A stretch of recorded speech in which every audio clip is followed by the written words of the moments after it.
पर लेकिन अभी क्या है, इंटरवल हुई है पिक्चर में। इंटरवल से पहले अमेरिका की दादागिरी वैश्विक रूप पे चल रही थी, इंक्लूडिंग भारत, कि आप रशिया से तेल नहीं लेंगे। अब जैसे ही बहुत इंपॉर्टेंट पॉइंट पर हम आ गए हैं, इंटरवल से पहले ताकतवर था अमेरिका, जो आपने कहा कि हम तो शक्ति के साथ हैं, तो हमें रहना पड़ा। उन्होंने कहा कि भैया टैक्स लगा देंगे, उन्होंने कहा कि अब टैरिफ लगा देंगे, ये कर देंगे, वो कर देंगे, तमाम चीजें हुई।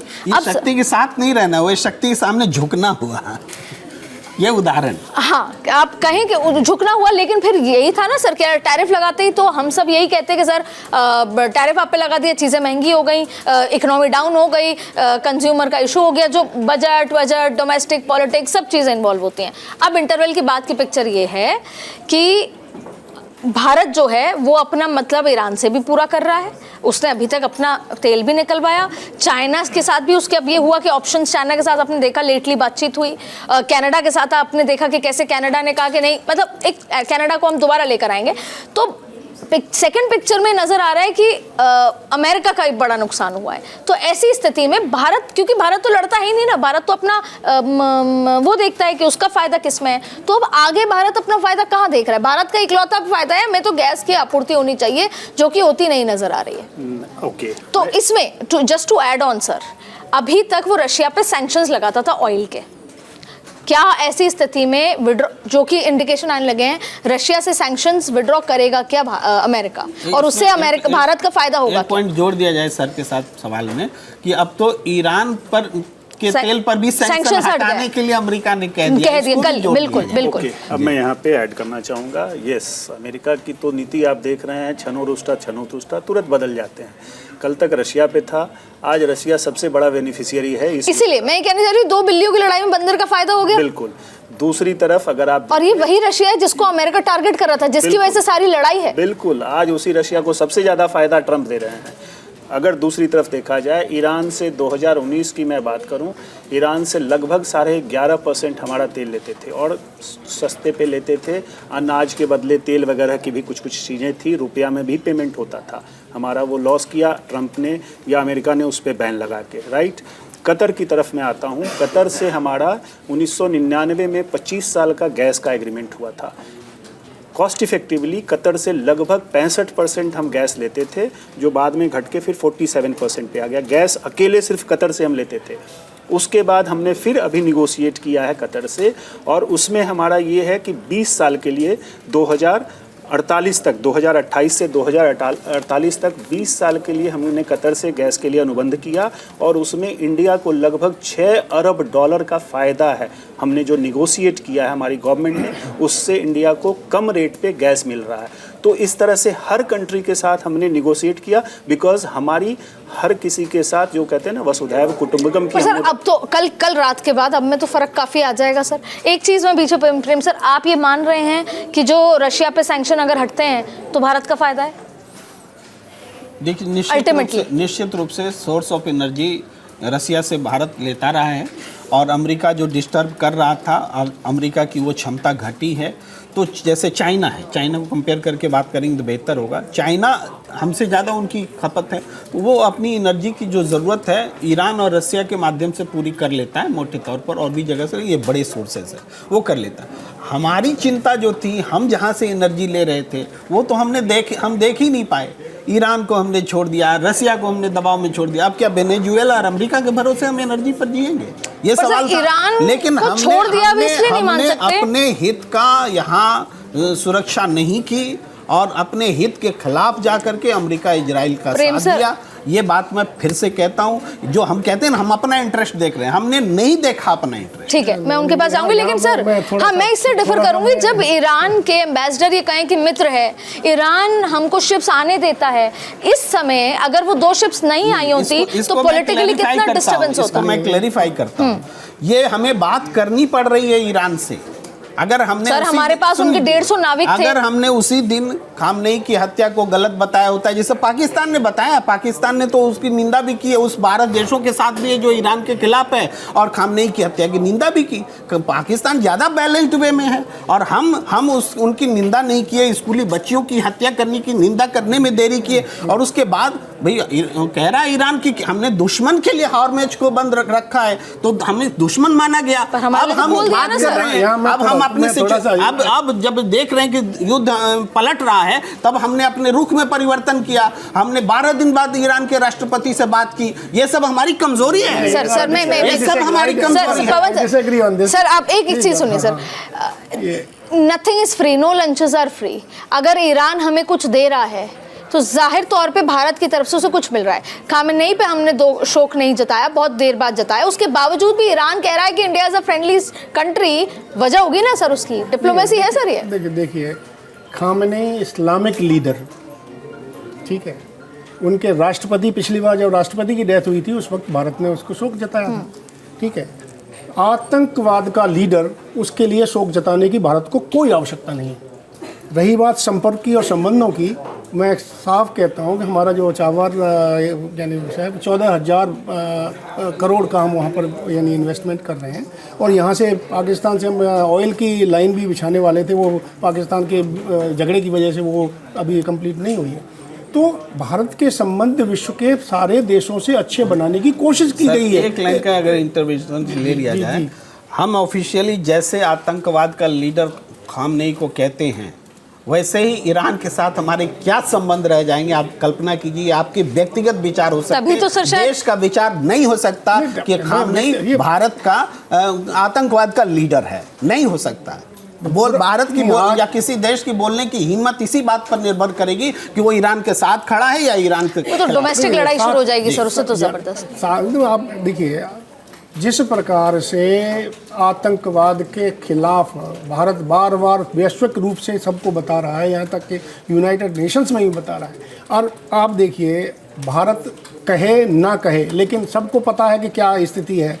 ईरान ने जिस प्रकार से हिजबुल्लाह को, हुती को, हमास को और तमाम देशों को यानी 1979 मैं इंटरवीन करूँगा। आप अमेरिका का थोड़ा सा एग्जाम्पल देख लीजिए। आप आतंकवाद की बात करें, जितने बड़े बड़े आतंकवादी संगठन हुए हैं वो सारे उन्होंने किया, अमेरिका ने, ISIS, al Qaeda, you name it. Sir ये तो पता है, लेकिन हम अपने तरफ से कभी ये नहीं कह सकते। आई एब्सोल्युटली एग्री, और इसी की तो लड़ाई है, इसी की तो इशू है। लेकिन सर एक बात मैं आपके पास आती हूँ, अब मैं बार बार समझना चाह रही हूँ आपके एक्सपीरियंस के हिसाब से, अब आगे क्या होगा? ऐसी स्थिति कब आएगी जब हम राहत की सांस लेंगे? ये जो आग लगी है रिफाइनरी में, या ये जो तमाम चीज़ें हुई हैं, ये सिर्फ एनर्जी क्राइसिस नहीं है, ये तो अब मार्केट पे, इकोनॉमी पे, स्टॉक पे, गोल्ड पे, सिल्वर पे, सब कुछ ट्रैश हो रहा है। आने वाले दिनों में अगर, जैसा कि ट्रंप ने कहा है कि अब अगर कुछ किया तो हम उसका बहुत ज़बरदस्त रिटेलिएट करेंगे। अच्छा, अनएक्सपेक्टेड है, कुछ भी हो सकता है। ईरान तो रिटेलिएट करेगा ही, ट्रंप क्या करेंगे? तो ऐसी स्थिति में और आगे आपको कहाँ कोई दबता हुआ तो दिखाई नहीं दे रहा, कोई चुप होता हुआ, कोई बैलेंस तरीके से आगे बढ़ता हुआ तो दिखाई नहीं दे रहा है। देखिए अदिति जी, मेरा यहाँ मानना है कि जो अभी ऑफ लेट जो भारत शुरू से कहता आ रहा था, डायलॉग, डिप्लोमेसी, डिस्केलेशन की बात करता है, आज वो होता प्रतीत हो रहा है। दो मैं एग्जाम्पल दूंगा। अभी गल्फ़ के देशों का, खास करके अरब और इस्लामिक जो 12 कंट्रीज़ का एक अभी मीटिंग हुई थी रियाद में। उस मीटिंग में भी हालांकि उन्होंने ईरान पे क्रिटिसाइज़ किया है, एक तरह से धमकी भी दी है कि अगर आप अटैक जारी रखेंगे तो हम काउंटर अटैक करेंगे। एक तो ये, दूसरी तरफ अभी जो 7 देश आए हैं आगे बढ़ के, उसमें कुछ नेटो के देश हैं, एशिया के भी कुछ देश हैं, कनाडा भी है, जापान भी उसमें है, नीदरलैंड है, कुछ देश, ये 7 देश जो अमेरिका के सहयोगी माने जाते हैं, ये आगे आए हैं और ये कह रहे हैं, फ्रांस उसमें से लीड ले रहा है, वो भी कह रहा है, इसके अलावा कनाडा भी वहाँ पे है और भी कई कंट्रीज़ आगे आ रहे हैं कि भाई कहीं बीच का रास्ता निकाला जाए, डायलॉग, डिप्लोमेसी की बात की जाए।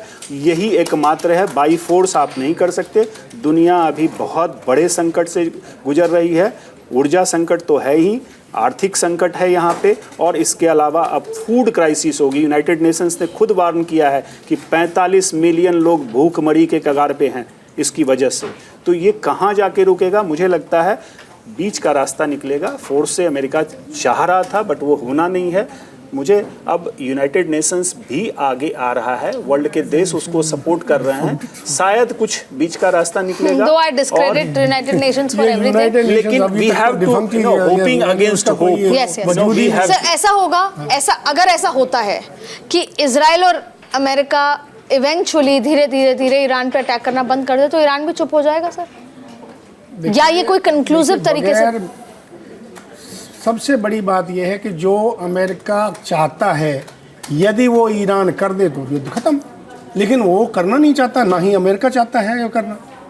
प्रॉब्लम यहाँ है कि भाई आपने बात तो करनी पड़ेगी ना। अमेरिका तो फुल सरेंडर चाहता है सर, ईरान वो नहीं करेगा। तो फर्स्ट यानी कोई भी देश फुल सरेंडर क्यों? वेनेजुएला तो कर लिया आपने, कर लिया, अपना बंदा बैठा लिया वहाँ पे, ऐसा ये तो ईरान तो नहीं करने वाला। और कारण ये है सर, वेनेजुएला में भी मदुरो के पास जो डिजिटल इकोनॉमी है, अभी तो बहुत बड़ा खेल है उसमें। भूख कहाँ जाके रुकेगी? अमेरिका की भूख कहाँ? देखिए खनिज पदार्थों पे इसके पीछे और बहुत बड़ा है। It's not only petroleum products, खनिज के बिल्कुल रेयर अर्थ मटेरियल्स पे जो इनकी नज़र है अमेरिका की, और बहुत बड़ी है। आप देख लीजिए यूक्रेन, वेनेजुएला, ग्रीनलैंड, कनाडा, तुर्की से कल अभी इन्होंने एक एग्रीमेंट किया। इनफैक्ट इस चिली से अमेरिका ने एग्रीमेंट किया है, पाकिस्तान से इन्होंने बात की है। तो ये हर जगह इनकी नज़र, तो ये भूख ना वो कहते हैं बढ़ती जा रही है। चाइना को हम आज ये मानते हैं कि हम लोग 2025 में, चाइना 2090 में जी रहा है, उसके बावजूद भी ताइवान पर जो अटैक है, भूखी तो है। वो चाहते हैं कि जितने भी चिप्स हैं, जो भी सब कुछ बनता है पूरे विश्व में, रेयर अर्थ जो है, तो फिर ताइवान वाले फैक्टर में क्या हो? दूरी तो बिल्कुल अभी ट्रंप जो जाना चाह रहे थे, जो भी उनका चीन जाने का था, उसमें मेन एजेंडा उनका यही रेयर अर्थ मटेरियल्स। एग्जैक्टली। तो ये कहीं ना कहीं तो अब एक चीज मैं यहाँ कहूँगा, देखिए मैं आप सभी, हम दोनों चारों के पास में कुछ न कुछ चीज़ें हैं, हम आपस में बैठ करके बात करके उसको नेगोशिएट करके एक दूसरे के फ़ायदे के लिए क्यों नहीं करते? यदि मैं आपके पास आता हूँ कि आपके पास ये चीज़ें, मुझे ये दे दीजिए, बोलते नहीं मुझे ये दे दीजिए आप, मैं तो देना चाहता नहीं और मैं आपसे लेना चाहता हूँ, यदि आप नहीं दोगे तो मैं आपसे लगा दूंगा। यही सबसे बड़ा खेल ये है कि भाई डरा करके मैं आपको कर दूंगा। या भारत के साथ में कि भाई टैरिफ लगा दिया 50%। आप ये देखिए अमेरिका के पास में 54 लाख भारतीय हैं जो काम कर रहे हैं, उनकी सारी maximum companies are held by our top officials of India. 37% scientist उनके नासा के अंदर भारतीय हैं। 54 लाख तकरीबन अमेरिका के लोग जो है, चाइना के लोग उनके यहाँ काम कर रहे हैं, जो सारी चीज़ों को देख। लेकिन यदि आप इस तरीके से सारा रशिया को गिराना चाहते थे, दबाना चाहते थे हर तरीके से, 4 साल हो गए युद्ध को, अभी इस दौरान में रशिया जो है ना 118, 112, 113 डॉलर पर बैरल के रूप में बेच रहा है, जबकि 67 में 116 हो गया। डबल, हाँ 116, कल 120 हुआ था एक बार, अभी 118 हुआ, फिर 116 हो गया, 12-13 इस तरह से चल रहा है। यानी वो तो यानी he is having good time now कि जो भी दूसरा जो भी वहाँ हथियार यूक्रेन में ये बेचते थे अमेरिका, वो यहाँ बेच रहा है और अमेरिका को मात पड़ रही है। अभी भी बेच रहा है। यूएई से कल हुआ है $7 बिलियन का, उन्होंने अभी यूएई को हथियार बेच रहा है। 4 चीज़ हैं अमेरिका के पास में। सर आप बात दुबई आल्सो। अदिति, आपका जो सवाल ताइवान को लेकर है, इसको मैं साम्राज्यवाद के 2 अलग अलग स्वरूपों से जोड़ता हूँ। बिल्कुल कि चाइना का जो साम्राज्यवाद है वो अमेरिका से डिफरेंट है। अमेरिका फिजिकल युद्ध लड़ करके और दूसरे तरीकों से अपना साम्राज्यवाद फैलाता है, और वो खनिज में हुआ, दूसरे ऊर्जा के स्रोत हुए, उस पर कैसे उसकी पकड़ होगी, या दुनिया में हम कैसे ताकतवर रहेंगे, ये एक पावर सेंटर बनने के लिए होता है।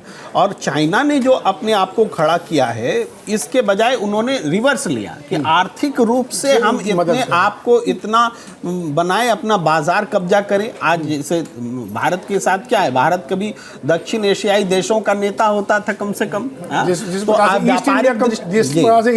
व्यापारिक दृष्टिकोण से भी भारत का इस क्षेत्र, भारत के जितने छोटे छोटे देशों के साथ व्यापारिक रिश्ते थे, उसको चाइना ने धीरे धीरे ग्रैब किया, और वो मिडिल ईस्ट तक जा रहा था। वो वन रोड वन ये लेकर के बेल्ट लेकर के जा रहा था। और यहाँ हम देखें तो चाइना, जैसे ताइवान को उसको फिजिकली कब्जा करने की जरूरत नहीं है। उसी तरह से इंडिया का प्रधानमंत्री बोल रहा है न घर में घुसा है न घुसा हुआ है। क्यों? इसके बावजूद कि उसका $1 बिलियन से ज़्यादा का प्लस में कारोबार है भारत के साथ में। तो भारत का बाजार तो चाइनीज मालों से अटा पड़ा है, उसको कब्जा करने की क्या जरूरत है? इसको दूसरे तरीके से देखिए, या फिर विस्तारवाद है जमीन तो पे। ये हेजोमनी कहते हैं ना, वो पूरा वर्ल्ड हेजोमनी तो सिस्टम बना इस हुआ तरह से है। चल रहा है। तो चाइना हमें पर सर अब सर फिजिकली लड़ाई जो है वो तो ऑफ ट्रेंड हो चुकी है, ये लड़ी जा रही है। लेकिन आप देखिए कि वो जब आया कोरोना, वो वॉर ही थी और वो कितनी प्लान थी। और अब एप्स्टीन फाइल से समझ में आता है कि वो कितना प्लान तरीके से किया गया, और वो भी सिर्फ पैसे के लिए। दूसरा आप देखिए, अब जो लड़ाई है वो ऑयल सबसे बड़ी पावर, और दूसरा एआई डेटा बिल्कुल डेटा। और ये जो चिप्स सेमीकंडक्टर, ये सारी चीजें डेटा की बात राहुल गांधी की वो की बात आ याद जाती है आती कि उन्होंने रिमाइंड जिन्होंने कहा वॉर्न कि किया हुआ डेटा है। आज सबसे बड़ी शक्ति है। मुझे भी स्ट्रेस देने का मन कर रहा है कि 140 करोड़ की आबादी, दुनिया में सबसे बड़ी आबादी, यहाँ का क्वालिटी वाला डेटा, और इसके बावजूद हम डेटा रखते हुए भी हम किसी के साथ टेबल टॉक में सरेंडर हो जाते हैं कि भाई हम एक टैरिफ नहीं लगाएंगे, आप चाहे जितना हम पर सर एक चीज बताइए, ये जो एप्स्टीन है, बहुत दुविधापूर्ण स्थिति है। जिस कारण से युद्ध लड़ रहे हैं डोनाल्ड ट्रंप, भाई वैसे ही किसी कारण से हम ये कर रहे हैं कि हम तो टैरिफ नहीं लगाएंगे, तुम चाहे हम पर जितना